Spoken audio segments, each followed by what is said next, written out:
कोई 30 वर्षों से परमात्मा की खोज में था, भूखा और प्यासा, रोता और चिल्लाता और प्रार्थना करता, एक क्षण का विश्राम न लेता। जीवन का कोई भरोसा नहीं है, परमात्मा को पा लेना है तो सब भांति के उपाय उसने किए। बूढ़ा हो गया था, थक गया था, परमात्मा की कोई प्राप्ति न हुई थी।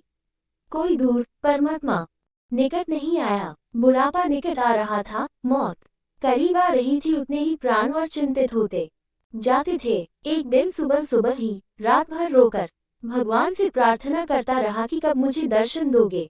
सुबह उठा और नदी के समुद्र के किनारे घूमने चला गया। सूरज उगने को था, किनारा एकांत था, समुद्र का कोई भी वहां न था।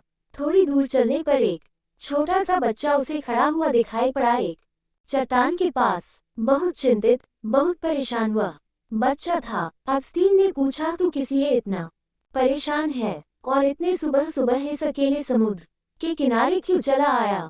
उस बच्चे ने अपने कंधे पर एक झोली टांग रखी थी।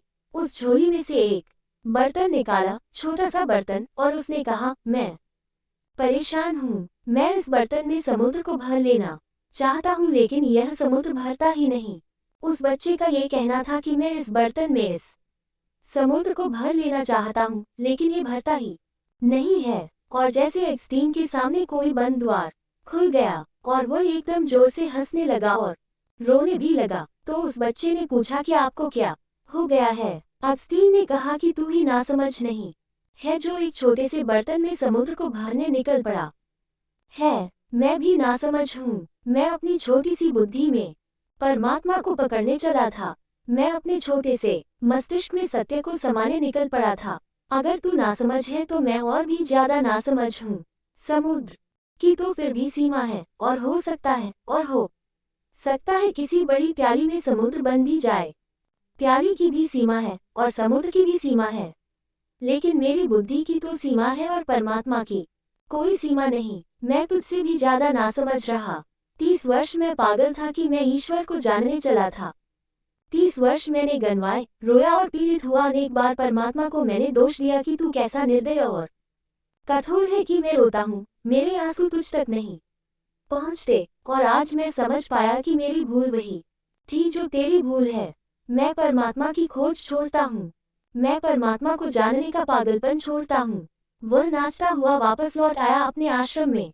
वहाँ के और सन्यासियों ने कहा, क्या तुम्हें परमात्मा मिल गया जो तुम आज खुश हो, जो कि 30 वर्षों से कभी मुस्कुराते नहीं देखे गए, आज नाचते हो? क्या तूने उसको पा लिया? क्या तुमने उसे जान लिया? अगस्तीन ने कहा, उसे तो मैंने नहीं पाया, लेकिन अपने को खो दिया। उसे तो मैंने नहीं जाना, लेकिन अपने जानने के पागलपन को मैं समझ गया। और जिस क्षण मैंने ये दौड़ छोड़ दी और जानने का ये भ्रम छोड़ दिया, उस क्षण मैंने पाया, वह तो सामने ही था, वह तो सामने ही है। मैं भी तो वही हूँ। मैंने उसे कभी खोया ही नहीं था, लेकिन उसे खोजने और जानने के पागलपन में मैं पड़ गया था, और मैं इसी भूल में उसे खोए हुए था जो कि अभी खोया हुआ नहीं था। अगस्तीन का जानने का ख्याल छूटा और उसने जान लिया। अज्ञान के लिए मैंने कहा है कि यह अज्ञान हमारे अहंकार की मृत्यु बन जाएगी। अगर मैं ये ठीक से जान सकूं कि मैं कुछ भी नहीं जानता हूँ, और मैं ये जान सकूं कि जो असीम है वह सीमित बुद्धि से नहीं जाना जा सकेगा, और मैं ये जान सकूं कि प्याली में समुद्र भरना पागलपन है, और अपनी बुद्धि में सत्य को भर लेने का ख्याल और भी बड़ा पागलपन है।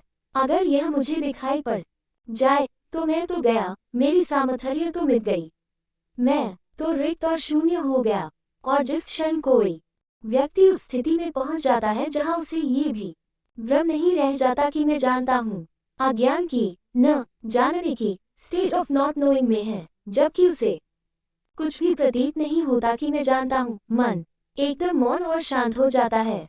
उसी शांति में जाना जाता है अज्ञान ज्ञान का द्वार है, अज्ञान का बोध। लेकिन हम सारे लोग अज्ञान को ढांक लेते हैं उधार ज्ञान से। अज्ञान तो भीतर बना रहता है, ज्ञान बाहर से इकट्ठा कर लाते हैं, और उस ज्ञान के ऊपर छा जाता है हमारा अज्ञान के ऊपर।